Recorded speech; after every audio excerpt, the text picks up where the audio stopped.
DeFi was supposed to replace the banks. Instead, it often looked like a casino. High yields built on tokens that printed more tokens. But something is changing. A new wave of projects is focusing on sustainable, data-backed real yield, the kind that comes from fees, not inflation. People are calling it DeFi 2.0 or even 3.0. So what's really different this time? And can DeFi finally produce yield that survives a bear market? Let's rewind for context. The first generation of DeFi, call it DeFi 1.0, was born in 2020 with protocols like Compound, Aave, and Uniswap. It proved one radical idea. You could recreate banking functions, lending, borrowing, trading, entirely on-chain without intermediaries. But most of the returns came from token incentives, not real activity. Protocols printed their own tokens to attract liquidity. It worked, for a while. Then the yields collapsed as the tokens inflated. DeFi 2.0 tried to fix this with new models like Olympus DAO and Curve Wars. Protocols started controlling their own liquidity instead of renting it from users. That made yields more efficient, but not necessarily more real. At the end of the day, most returns were still denominated in governance tokens, promises, not profits. Now we're entering a new phase, a quieter, more mature one. This time, yield is coming from actual economic activity, trading fees, liquid staking, restaking, and real-world assets. In other words, yield with a business model. Let's break it down. The first major driver of real yield is staking and restaking. When you stake ETH, you earn rewards from validating the network, a genuine source of income tied to security and demand. Protocols like Lido, Eigenlayer, and EtherFi are building layers on top of that base. Restaking lets the same capital secure multiple services, sequencers, oracles, and data networks, and earn additional rewards. That's yield backed by real utility, network security. The second source is exchange and liquidity fees. Uniswap, GMX, and DYDX distribute trading revenue directly to token holders or liquidity providers.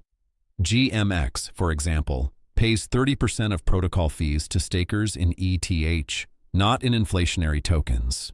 That's real yield because it's funded by users, not speculation. The third category is real-world assets, or RWAs. These are tokenized versions of traditional financial instruments like treasury bills, invoices, or money market funds. Protocols such as Maker, Ondo Finance, and Maple now earn yield from real-world interest payments. MakerDAO, once powered by DAI loans, now holds billions of dollars in U.S. treasuries. It's a strange twist. DeFi earning yield from TradFi, but it's working. So what exactly defines real yield? 3 simple conditions. 1, it's backed by external cash flow, not emissions. 2, it's denominated in a neutral asset like ETH or USDC, not a project's own token. And 3, it's sustainable without new liquidity inflows. If yield depends on someone else buying the token, it's not real yield, it's circular economics. The challenge is scale. Real yield is smaller but steadier. Instead of 200% APY hype, we're seeing 5 to 10% annual returns that actually make sense. That may sound boring, but it's what institutions want. For professional investors, predictable 6% on-chain beats 60% that evaporates overnight. Now, how does this tie into the bigger macro picture? Because for the first time, DeFi yields are aligning with global interest rates. When U.S. Treasury yields rise, on-chain yields rise too, through RWAs and staking derivatives. DeFi is syncing with real-world capital markets. That's a sign of maturity and a foundation for the next cycle. Let's look at where the growth is happening. Protocols like Pendle are creating secondary markets for yield, allowing users to trade future income streams. Liquid restaking tokens like RSETH and ETH are becoming new collateral types, and newer platforms are combining both. Yield trading powered by restaked capital. Essentially, DeFi is turning staking yield into a new financial primitive, the on-chain version of fixed income. But every evolution brings new risks. Restaking multiplies exposure. If one service fails, multiple layers of yield can unwind. Real-world assets depend on trust in off-chain institutions, custodians, auditors, regulators, and protocols chasing real yield too aggressively risk concentrating on a few centralized sources like US Treasuries, losing DeFi's open nature. Sustainability requires diversification, both in sources of yield and in design. Still, something feels different this time. The conversation has shifted from how high to how real. Builders are optimizing for stability, not virality. Governance tokens are being replaced by fee-sharing mechanisms and treasury-backed buybacks.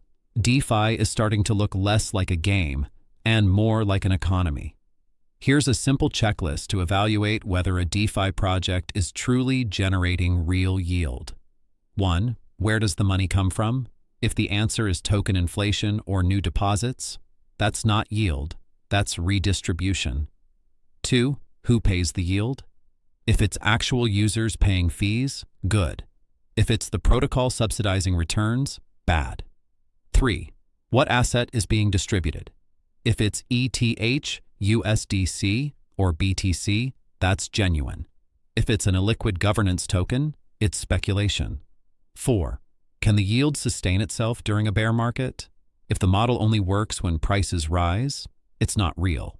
So, is this DeFi 2.0 or 3.0? The label doesn't matter. What matters is that the incentive model has matured. The liquidity games of 2021 are being replaced by service economies. Networks that earn fees from doing useful work, validating, trading, bridging, or financing. It's less about farming and more about function. The next frontier will be modular DeFi, where yield from different layers combines. Restaking provides security yield. RWAs bring external yield. DEXs and perps add trading yield. Together, they form a multi-source yield stack, programmable, diversified, and closer to real-world finance. The irony is clear. DeFi set out to disrupt traditional finance, and now it's quietly merging with it, not through regulation, but through efficiency. When stable, transparent yields appear on-chain, capital follows. And when capital follows, infrastructure deepens. That's how adoption really happens, not through memes, but through math. So, is real yield finally here? Maybe for the first time, yes. But it's not a moonshot. It's a foundation. The kind that builds slowly, compounds quietly, and lasts. This is not financial advice. It's a framework to recognize the difference between speculative yield and sustainable yield, and to see how DeFi is evolving from hype into genuine financial infrastructure.